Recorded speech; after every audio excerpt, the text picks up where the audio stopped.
कामायनी की स्टोरी सुन लेते हैं, है ना। 1935-36 की रचना है कामायनी। और किनकी रचना है? जयशंकर प्रसाद। जयशंकर प्रसाद। इन्हीं का नाम झारखंडी था और इन्हीं का नाम कलाधर भी था। इनके 3 नाम थे।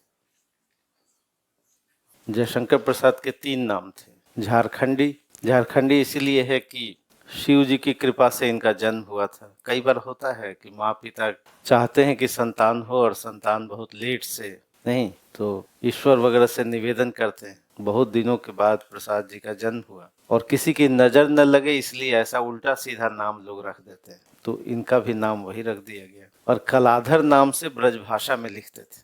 इस नाम से ब्रजभाषा में जयशंकर प्रसाद पहले ब्रज भाषा में लिखते थे। किस नाम से? कलाधर के नाम से। और कामायनी खड़ी बोली हिंदी की रचना है। कामायनी में 3 चरित्र हैं, 3 मुख्य चरित्र हैं और 3 कैरेक्टर जो है वो कौन कौन है? मनु, श्रद्धा और ईड़ा। ये 3 मुख्य चरित्र हैं। 2 सहायक चरित्र हैं और वो हैं आकुली और किलात। ये 2 व्यक्ति हैं और 5वां है कुमार या मानव, सन ऑफ श्रद्धा। श्रद्धा की संतान, मनु की संतान। तो ये 2 सहायक चरित्र हैं और ये 3 मुख्य चरित्र हैं। कब की रचना है? 1935 की रचना है और 15 सर्ग में लिखा गया है। सर्ग का मतलब चैप्टर, अध्याय। आपके मन में कोई भी सवाल हो तो पूछ सकते। कामायनी कितने सर्गों में लिखा गया? 15 अध्याय में लिखा गया है, 15 सर्ग में लिखा गया है, जिसमें से कुछ सर्गों का नाम आपको याद रखना है। चिंता सर्ग है, ये पहला है। तीसरा श्रद्धा सर्ग है। छठा लज्जा सर्ग है और 9th ईड़ा सर्ग है और 15 आनंद सर्ग है। लास्ट सर्ग कौन सा है? आनंद। पहला कौन सा है? चिंता। तो 15 सर्गों की ये यात्रा है। चिंता मतलब दुख, आंसू। दुख से कहाँ आना है? आनंद तक आना है। सबका यही लक्ष्य है। जयशंकर प्रसाद का भी यही लक्ष्य, आपका भी उद्देश्य यही है। दुख से कहाँ जाना है? आनंद तक जाना है। कि कुछ और लक्ष्य है? मतलब वो भी एक, हाँ, आनंद का ही। तो दुख से आनंद तक सभी पहुंचे, इसी की कोशिश है जयशंकर प्रसाद ने ये कविता लिखी है 15 सर्गों में। और कविता का प्रारंभ होता है चिंता सर्ग से और चिंता सर्ग की पहली लाइन है जिसको सबको याद रखना है। हिमगिरी के उतुंग शिखर पर, ये सबको याद रखना है। हिमगिरी के उतुंग शिखर पर बैठ शिला की शीतल छां, शिला की शीतल छां।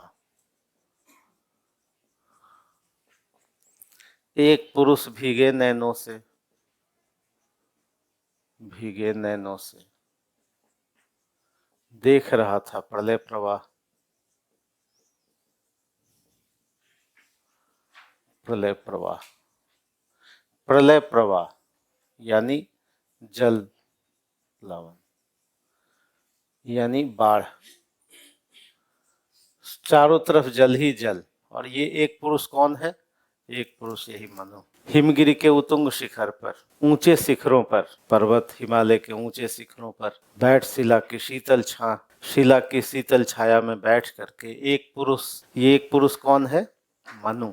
भीगे नैनों से, आंखों में आंसू है। एक पुरुष भीगे नैनों से देख रहा था प्रलय प्रवाह। क्या देख रहा था? जल प्लावन, बाढ़ देख रहा था। यानी पहला जो सीन है कामायनी का वो किसका है?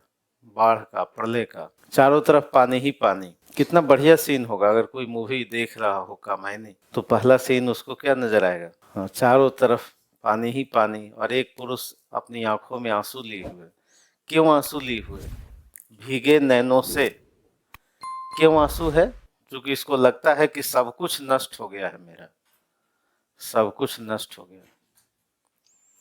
इसके पास जो भी था वो सब क्या हो गया? नष्ट हो गया। नष्ट हो गया तो दुखी है, और यहीं से चिंता सर्ग से यात्रा शुरू होती है। और धीरे धीरे बाढ़ का पानी उतरता है तो धीरे धीरे आशा का संचार भी होता है। जो दूसरा सर्ग है उसका नाम है आशा, आशा सर्ग, जो कोर्स में नहीं। तो पहले सर्ग में पूरी रचना किस पर है? चिंता पर ही है। चिंता से होता क्या है, चिंता करती क्या है? नहीं, सारी चतुराई और शरीर को क्षति पहुंचाती है। इसके बाद बाढ़ का पानी उतरता है और धीरे धीरे आशा का संचार होता है। और जो तीसरा सर्ग है श्रद्धा सर्ग है। श्रद्धा नाम की जो बहुत ही सुंदर नारी उस क्षेत्र में कला का ज्ञान सीखने गई थी, कला और संगीत का ज्ञान सीखने गई थी, और वहीं वो भी फंस गई, रह गई, बच गई नहीं। बाढ़ के पानी में सब कुछ नष्ट हो गया था तो दो लोग बच गए। कौन कौन? मनु और श्रद्धा। श्रद्धा वहाँ संगीत और कला का ज्ञान सीखने गई थी, और नजर पड़ती है श्रद्धा की नजर, मनु उदास बैठे हैं दूर, तो ये पुकारती है कौन हो तुम? और मनु पीछे मुड़ करके देखते हैं और पीछे उनको बहुत ही सुंदर छवि दिखाई देती है। कोई उदास व्यक्ति पहली बार किसको देख रहा है? एक सौंदर्य की छवि को देख रहा है। और जयशंकर प्रसाद लिख रहे हैं, और देखा वह सुंदर दृश्य नयन का इंद्रजाल अभिराम। इतना सुंदर दृश्य कि वो ठगे से रह गए, अवाक रह गए। कौन? मनु। तो आप बैठे बैठे देख सकते हैं, बाढ़ का पानी उतरा है, मनु को कोई आवाज लगा रहा है, और मनु क्या देख रहे हैं? सुंदर दृश्य देख रहे। और देखा वह सुंदर दृश्य। और फिर श्रद्धा का रूप विन्यास कैसा है? तो नील परिधान भी सुकुमार, वो कैसा वस्त्र पहनी हुई है? नीला, नील परिधान, नीला वस्त्र पहन। जयशंकर प्रसाद को संभवतः नीला रंग पसंद नहीं। एक कहानी है सिविल सेवा के कोर्स में, मन्नू भंडारी की कहानी। कहानी का नाम है यही सच है, और उसमें भी जो नायिका है, क्या नाम है उसका? और जो नायिका है दीपा, नहीं, और दीपा द्वंद में है। पटना की रहने वाली है, एक लड़की है, उसका नाम क्या है? दीप। पटना की रहने वाली, पटना की रहने वाली है ना। और वहीं पर एक प्रेम हो जाता है दीपा को। किससे? दीपा को प्रेम हो जाता है किससे? बताइए, कैरेक्टर का नाम भूल गए क्या? हाँ, निशीथ से हो जाता, निशीथ से प्रेम हो जाता है। अब वो निशीथ कलकत्ता में रह रहा है, और अभी वो लड़की कहाँ रह रही है पीएचडी के लिए? दीपा कानपुर में रह रही है, और कानपुर में उसका जो प्रेमी है उसका नाम है संजय। पीएचडी कर रही है, उसको इंटरव्यू देना है, और इंटरव्यू के लिए कलकत्ता से ही बुलावा आया। अब उसको जाना है। पूर्व प्रेमी है वो, वर्तमान प्रेमी कौन है? संजय। वहाँ जाती है, नहीं चाहती है मिलना, लेकिन संयोग ऐसा है कि मिलना होता है, और लगभग इंटरव्यू हो जाता है, और सब कुछ लगता है कि हो ही जाना है। अब वो जाती है, ट्रीट देना है, पार्टी देनी है, और वो भी नीला रंग, नीली साड़ी पसंद है। किसको? निशीथ को, और इसीलिए वो नीली साड़ी पहनती है। अब इसके आगे क्या है वो तो पढ़ना पड़ेगा, क्योंकि पढ़ने का भी कई आनंद है, सुख है। तो जब तक आप पढ़ेंगे नहीं, सुख से क्या रहेंगे? वंचित रहेंगे। तो कहने का मतलब कि मन्नू भंडारी को भी नीला रंग पसंद है, और जयशंकर प्रसाद को भी। नील परिधान भी सुकुमार, खिल रहा मृदुल अधखुला अंग। और श्रद्धा है कैसी? श्रद्धा उदार हृदय की है। जयशंकर प्रसाद लिखते हैं, दया माया ममता लो आज, मधुरिमा लो अगाध विश्वास। सेवा त्याग, जो ह्यूमन वैल्यूज हैं वो सबके साथ है, और हृदय की, विशाल हृदय की है, और वो चाहती है कि सब सुखी हों। और मनु को समझाती भी है कि औरों को हंसते देखो मनु, हंसो और सुख पाओ, अपने सुख को विस्तृत कर लो, सबको सुखी बनाओ, ये कहती है। और फिर वो चाहती है कि राष्ट्रीय आंदोलन से जुड़े मनु को सहयोग देती है, समर्थन देती है, अपना विश्वास देती है, और कहती है शक्ति के विद्युत कण जो व्यस्त विकल बिखरे हैं हो निरुपाय, समन्वय उनका करे समस्त विजयनी मानवता हो जाए। यानी शक्तियों को ही समन्वित कर लिया जाए तो सफलता पाई जा सकती है। अब श्रद्धा और मनु के संयोग से सृष्टि का विकास होगा ही, और सृष्टि का विकास होता है। श्रद्धा क्या होती है? गर्भवती होती है। गर्भवती होती है, उसके बाद वो अपनी प्रकृति के साथ एक हिरन शावक बच्चे को पालती और समय अपना उसी में लगाती। लेकिन मनु कैसे व्यक्ति हैं? मनु मध्य वर्ग के व्यक्ति हैं, और बहुत ही संकीर्ण हैं, अपने लिए चाहते हैं, अपना ही विकास चाहते हैं। वो केवल सेल्फ इंटरेस्ट की बात करते हैं, सेल्फ सेंटर्ड व्यक्ति। इसी बीच उनको मिल जाता है ये नेगेटिव चरित्र का व्यक्ति, नकारात्मक है ये दोनों। इन दोनों ने सलाह दिया कि भाई जो श्रद्धा जो है, ये जो हिरण शावक को पाल रही है, श्रद्धा गर्भवती हिरण शावक को पाल रही है, इसकी हत्या कर दो। और मनु क्या कर देते हैं, इसकी हत्या कर देते हैं। और हत्या करने के बाद पहाड़ी प्रदेश से मैदानी प्रदेश की तरफ आते हैं। वहां पर कौन मिल जाती है, ईड़ा नाम की महिला। ये ईड़ा किसकी प्रतीक है, पश्चिमी सभ्यता की प्रतीक, पश्चिमी सभ्यता या संस्कृति की प्रतीक, तर्क की प्रतीक, बुद्धि की प्रतीक। हमेशा द्वंद्व रहता है व्यक्ति में कि निर्णय कैसे ले, बुद्धि के आधार पर ले या हृदय के आधार पर ले। बुद्धि की प्रतीक ईड़ा कहती है कि नहीं, हम दोनों मिल करके एक प्रजातंत्र का निर्माण करेंगे, प्रजातांत्रिक सभ्यता का निर्माण करेंगे, और दोनों मिल करके एक प्रजातंत्र, और उसका नाम देते हैं सारस्वत प्रदेश। सारस्वत प्रदेश ये नाम देते हैं, दोनों मिल करके स्थापना करते हैं। और अंत में चूंकि मनु का चरित्र कैसा है, मनु का चरित्र निरंकुश है, तो प्रजातंत्र पर भी वो अधिकार करना चाहते हैं, अधिनायकवादी बनना चाहते हैं। ईड़ा उनकी बात से सहमत नहीं है और अंत में प्रजा विद्रोह करती, प्रजा विद्रोह करती और मनु घायल होते हैं, शारीरिक रूप से क्षति होती है मनु की। उधर श्रद्धा ने एक पुत्र को जन्म दिया है, पुत्र का नाम क्या है, कुमार, पुत्र को जन्म दिया है। वो पुत्र के साथ श्रद्धा इनको खोजते हुए आती मैदानी प्रदेशों की तरफ, और खोजते हुए मनु मिल जाते हैं घायल अवस्था में। अब इनका वो सेवा करती है, इनको ठीक करती है। चूंकि श्रद्धा गांधीवादी चेतना के साथ है, गांधी जी कहा करते थे कि बुराई से घृणा करो, बुरे व्यक्ति से नहीं। श्रद्धा इनको ठीक करती है और ठीक होने के बाद अपने पुत्र को पालन पोषण के लिए किसको सौंप देती है, ईड़ा को सौंप देती है, और खुद हिमालय यानी अपने कैलाश की तरफ जाती है। और ऊपर से कहती है कि जरा नीचे देखो, मैदानी प्रदेश में लोग कैसे दिखाई दे रहे हैं। तो मनु को लगता है कि यहाँ सब दुखी हैं, और दुख का कारण क्या है, दुख का कारण है समन्वय नहीं होना, समरसता का नहीं होना। और समरसता कई स्तरों पर नहीं है, इच्छा क्रिया और ज्ञान में नहीं है, हृदय और बुद्धि में नहीं है, नारी और पुरुष के बीच नहीं है। तो समरसता का अभाव। प्रसाद कहते हैं कि अगर समरस आंखों से देखा जाए, श्रद्धावादी आंखों से देखा जाए, तब चीजें सब क्या नजर आती हैं, और उस वही एक्शन में भी रहे, सुख और दुख का समन्वय किया जाए, तो अंततः आनंद की प्राप्ति हो सकती है। तो यही ये यात्रा है। अब इसका कुमार का पालन पोषण कौन कर रही है, ईड़ा कर रही है। और जयशंकर प्रसाद चाहते हैं कि सृष्टि का हर कण, सृष्टि की हर इकाई, सभी लोग कैसे रहें, आनंद में रहें। आनंद का मतलब क्या है बताइए, आनंद का क्या मतलब, और आनंद कैसे मिले। आनंद क्या सुखों का संग्रह है, क्या भौतिकता का संग्रह है।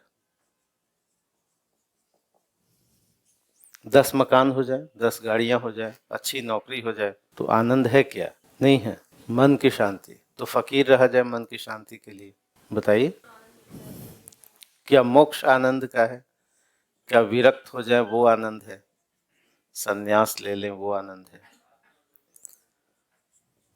क्या हम जीवन और श्रम से मुक्त हो जाएं वो आनंद है। हरे रामा हरे कृष्णा लोग करते रहते हैं, तनाव मुक्त होते हैं, कौन सा आनंद। तो क्या जो बहुत भौतिकतावाद में है वो आनंद में है, जिनके पास सब कुछ है, सब कुछ है तो आनंद में है, नहीं। तो सुख और दुख है क्या, सुख जो है ये भी एकांगी वन साइडेड भावनात्मक प्रसंग है। ये भावना का क्या है, ये वन साइडेड। जब हम एक तरफ देखते हैं तो सुखी हो जाते हैं, और दुख भी वही है, एकांगी भाव है, एकांगी भाव। चूंकि हम ये देखते हैं कि ये दुख है तो आंखों में आंसू है, और थोड़ी देर में हम क्या हो जाते हैं, सुखी हो जाते हैं। सुख और दुख दोनों एकांगी भाव है। तो जयशंकर प्रसाद चाहते हैं कि सुख और दुख दोनों का जो समरस स्थितियां हैं, कई बार दुख में सुख छिपा होता है और सुख में दुख छिपा होता है। जर्मनी के दार्शनिक हैं नीत्शे, उन्होंने कहा कि भाई आप इसलिए सुखी हैं कि अब तक दुख की खबर आप तक नहीं पहुंची, वो रास्ते में है, पहुंचने वाली। जब वो पहुंचेगी तो फिर आप क्या हो जाएंगे, दुखी हो जाएंगे, और थोड़ा सा कुछ फेवरेबल कंडीशन आया तो क्या हो जाएंगे, सुखी हो जाएंगे।